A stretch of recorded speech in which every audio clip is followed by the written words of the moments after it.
Now turn to section 1 on page 123.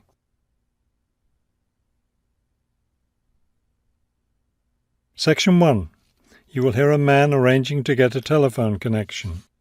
First, you have some time to look at questions 1 to 4 on page 123.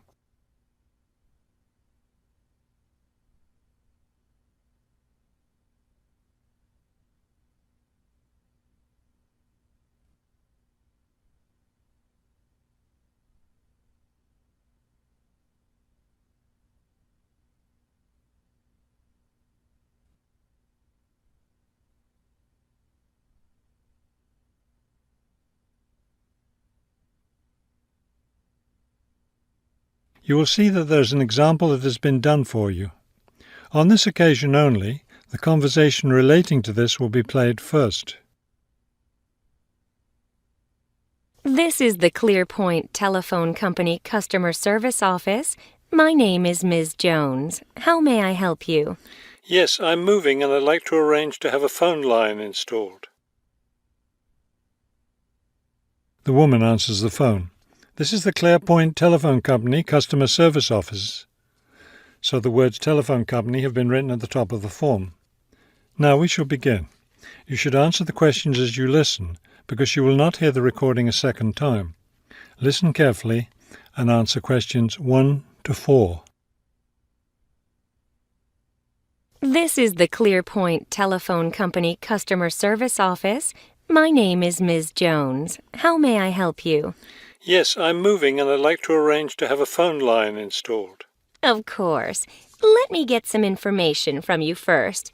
May I have your name, please? It's Kramer, Harold Kramer. And would you spell your last name for me, please? Kramer. M-E-R. Got it. Okay. Could I have the address where you'd like to have the telephone connected?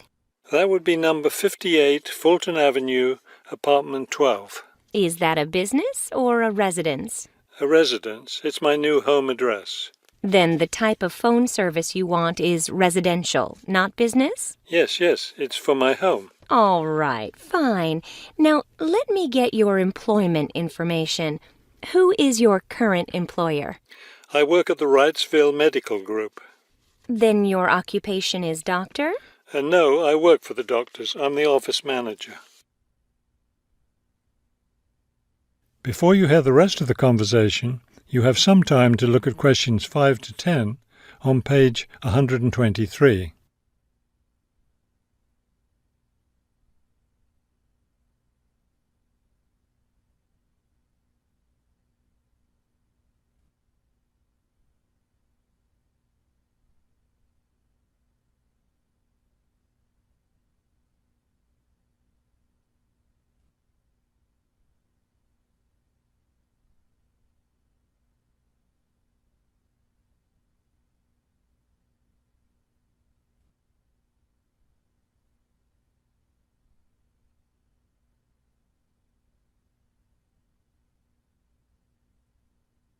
Now listen and answer questions 5 to 10. Okay. And could I have your work phone number? It's 637-555-9014. 9014. Great. Just one more thing. I need to know how long you've been at your current job. I've been working there for quite a while now. Let me see. 9, that's right, 9 years. Okay, good. You've been there long enough, so I don't need to ask about any other work history. Now, in addition to our basic phone service, we have several special services available. Could you explain them to me? Most customers opt for unlimited long-distance service. It really saves you money if you make a lot of long-distance calls. That sounds like a good idea. Then I'll put you down for long-distance service. Another popular service is voicemail. Voicemail takes all your messages electronically, and all it takes is one simple phone call to retrieve them. Voicemail. No, I don't think so. I have an answering machine to take my messages. It's old, but it still works fine. We also provide internet service if you're interested in that. I am. Please put me down for internet as well as phone service. Right. Okay, I think we're almost finished. I just need to schedule a time for the technician to go to your apartment and do the installation. Let me see. What about next Tuesday? Would that work for you? No, not Tuesday. I'll be at a conference all day. Wednesday would work, though. I'm afraid I won't have any technicians in your area on Wednesday. I could send someone on Friday. That would be fine. What time of day works best for you, morning or afternoon? Morning would be best. All right then, it's on the schedule. Do you have any questions? No, I don't think so. Thank you for calling Clearpoint. That is the end of section 1. You now have half a minute to check your answers.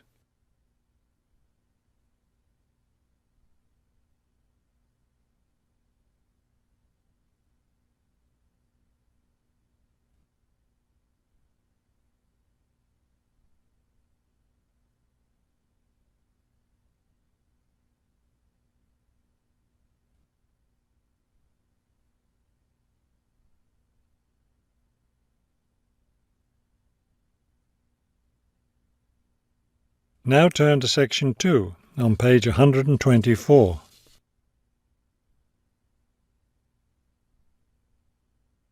Section 2. You will hear a radio interview about an upcoming fair. First, you have some time to look at questions 11 to 14 on page 124.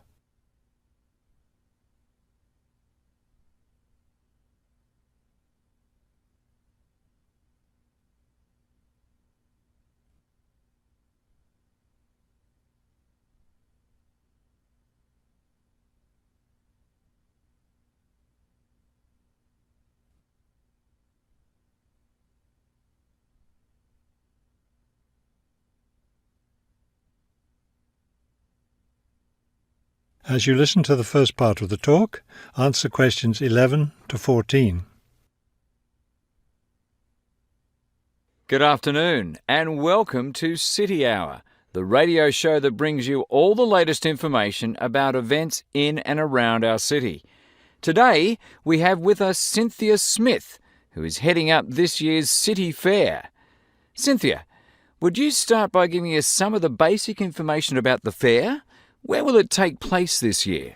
I'm glad you asked that question because I know most people will be expecting the fair to be at the fairgrounds as usual, but we've had to change the location this year due to some construction work.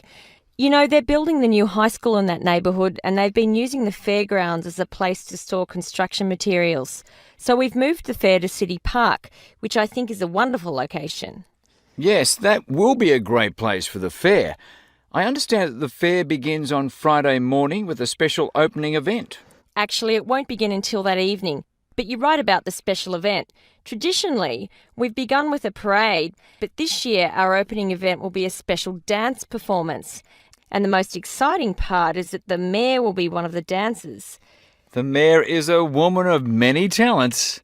Cynthia, could you tell our listeners about the price of admission? What will it cost to attend the fair? We're trying to keep the price down as much as possible.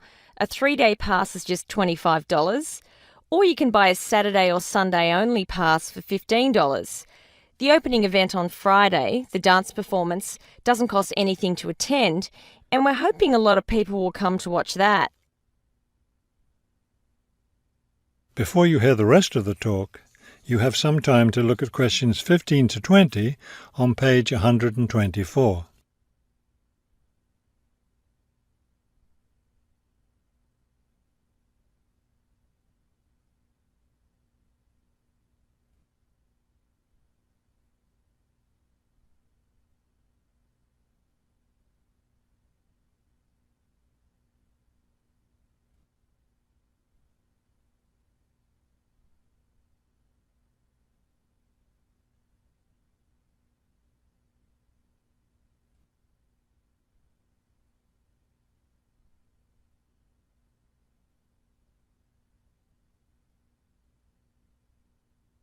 Now listen and answer questions 15 to 20. Could you tell us about some of the events planned for Saturday and Sunday, the main days of the fair? We have a lot of exciting things planned. There are a number of events especially for children, including a clown show on Saturday afternoon. On Saturday evening, we've got an event that can be enjoyed by the whole family, a concert by the lake. I'm sure that will be a popular event. Is there anything special planned for Sunday? Yes, a really fun event, and we hope a lot of people will participate. There'll be a singing contest in the afternoon. It's open to everyone at no charge. It doesn't matter whether you're an experienced singer or not. If you've always dreamed of singing on stage, this is your chance. That sounds like a lot of fun. I think it will be. I'd also like your listeners to know that besides the special events I've mentioned, there will be things taking place all weekend. For example, at the food court, international food will be served. You'll be able to sample dishes from all around the world. There will also be special games for children at different locations around the fair. Will there be things people can buy, souvenirs, anything like that? We have a large area set aside where there will be crafts for sale. This will be an opportunity to buy many lovely handmade things and to get to know some of our local artists and craftspeople as well. It sounds like there will be a lot of fun for everyone at this year's fair. Thank you for sharing the information with us, Cynthia. Thank you for inviting me. That is the end of section 2. You now have half a minute to check your answers.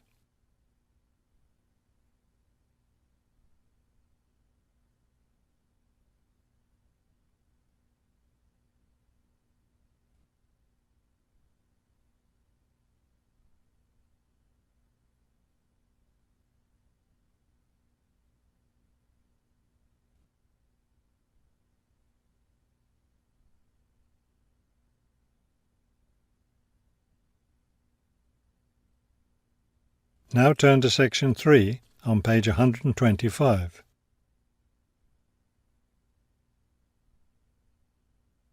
Section 3. You will hear a conversation between a prospective student and a university advisor about applying to enter the university. First, you have some time to look at questions 21 to 23 on page 125.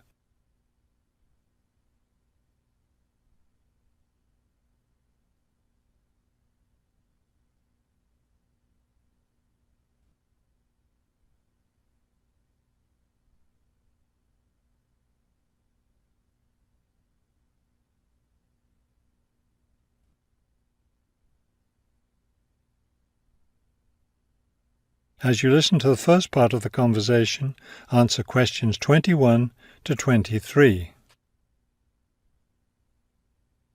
I'm interested in entering your business administration program, and I'd like some information on how to apply. I'm a little concerned because I've been out of school for a number of years. That could actually work to your advantage. It's possible to get academic credit for work experience if that experience is related to courses in our program. I've been working in business for several years. How would I get academic credit for that? First, you'll need to read the university catalogue to see if any of the course descriptions match your specific job experience. For example, if you've worked in accounting, you may be able to get credit for an accounting course. So then what would I do? You would write a summary of your work experience, relating it to specific courses we offer. Submit that to the admissions office with a letter from your work supervisor confirming your experience. Before you hear the rest of the conversation, you have some time to look at questions 24 to 30 on page 125.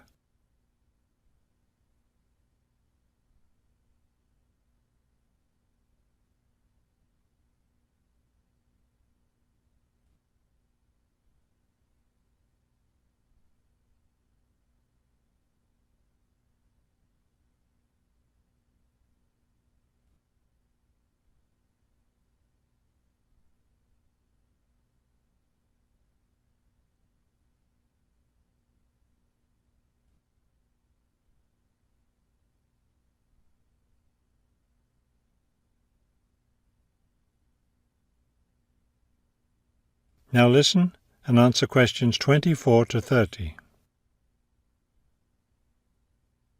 Would I submit those things at the same time that I apply for admission? That would be the best idea. Have you seen a copy of our university catalogue? Not the most recent one. I have a copy from last year. You'll need to look at the latest one. Unfortunately, I've run out of copies, but you can get one from the library for now, and I'll send you your own copy as soon as I have more available. Thank you. How does the admissions process work? Well, first you'll need to get an application for admission. Those are available in the admissions office. The application form contains all the instructions you'll need. That sounds simple enough. Of course, you'll need to make sure you meet all the admissions requirements. How can I know what those are? We have copies of the requirements lists for all university programs here in the counseling centre. I'll give you one before you leave today. Will I need to get recommendations from my employer or former teachers? Oh, yes, you will. The recommendation forms are available in the admissions office. Now, I don't know if you'll also be applying for a part-time job through the university work-study program. I'm considering that. How can I find out what kinds of jobs are offered? You can access the job listings from the computers in the library. Are you planning to study full-time or part-time? I want to be a full-time student. Good. Then you'll qualify for the work-study program. Part-time students aren't eligible. As a full-time student, would I be eligible for a free bus pass? No, unfortunately, we don't have those available for any of our students. However, you can apply for financial assistance to help pay for your books or for your tuition. I'd like to look into that. Do I apply for that at the admissions office? No, that's through us. You'll need to make an appointment with a counsellor. That is the end of section 3. You now have half a minute to check your answers.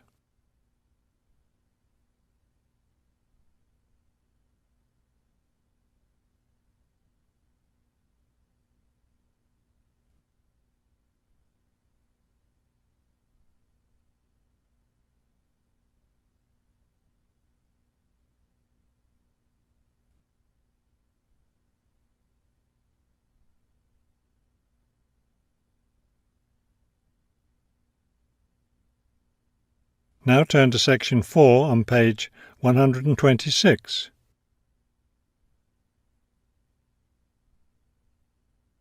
Section 4.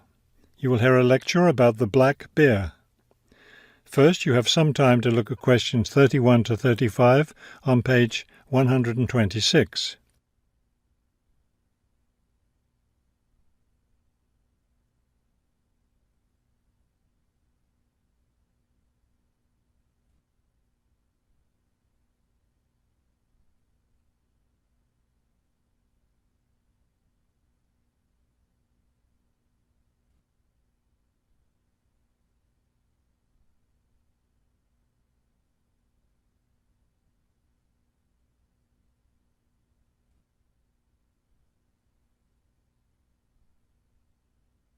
Now listen carefully and answer questions 31 to 35. The black bear, or Ursus americanus, has a wide range inhabiting forested areas of North America, including Canada, the United States, and parts of northern Mexico. Black bears are omnivores, getting their nutrition from a wide variety of plants and animals. The particular foods any one bear eats depends on what's available in the area where that bear lives, as well as on the season of the year. Generally speaking, plant foods make up 90% of the bear's diet. The rest of its meals consist of animal foods, such as insects and fish. Bears have a relatively long gestation period. Mating takes place in the spring or early summer, but bear cubs aren't born until the following winter. Usually, 2 cubs are born at a time, although some litters may have as many as 5 cubs. Bear cubs are dependent on their mother and may stay with her for close to 2 years.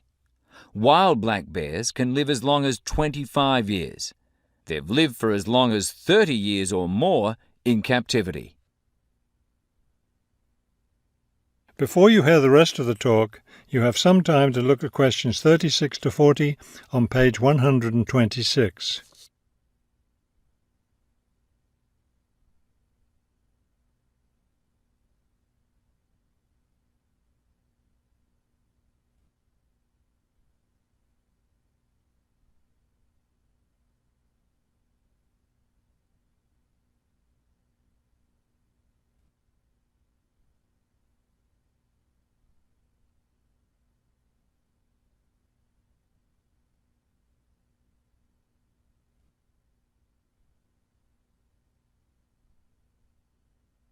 Now listen carefully and answer questions 36 to 40.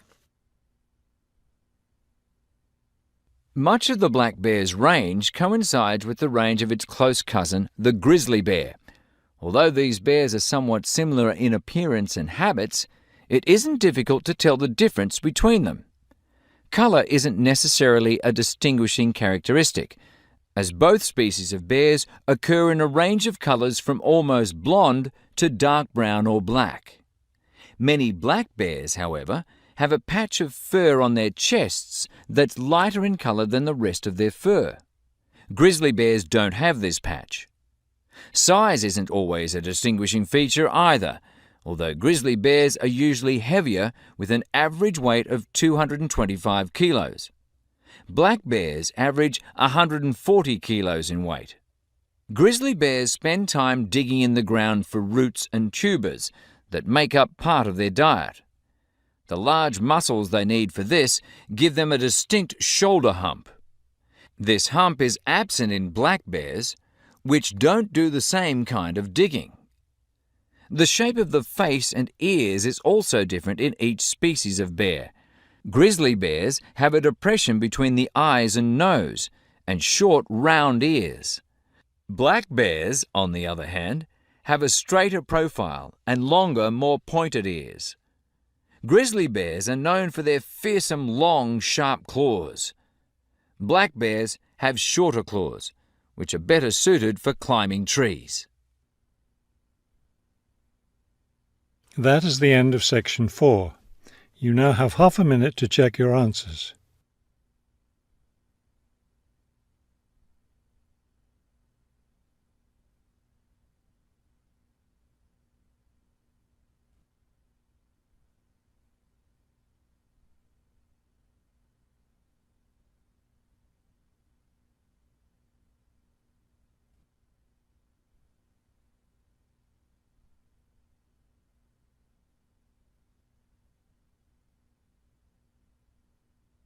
You will now have 10 minutes to transfer your answers to the listening answer sheet.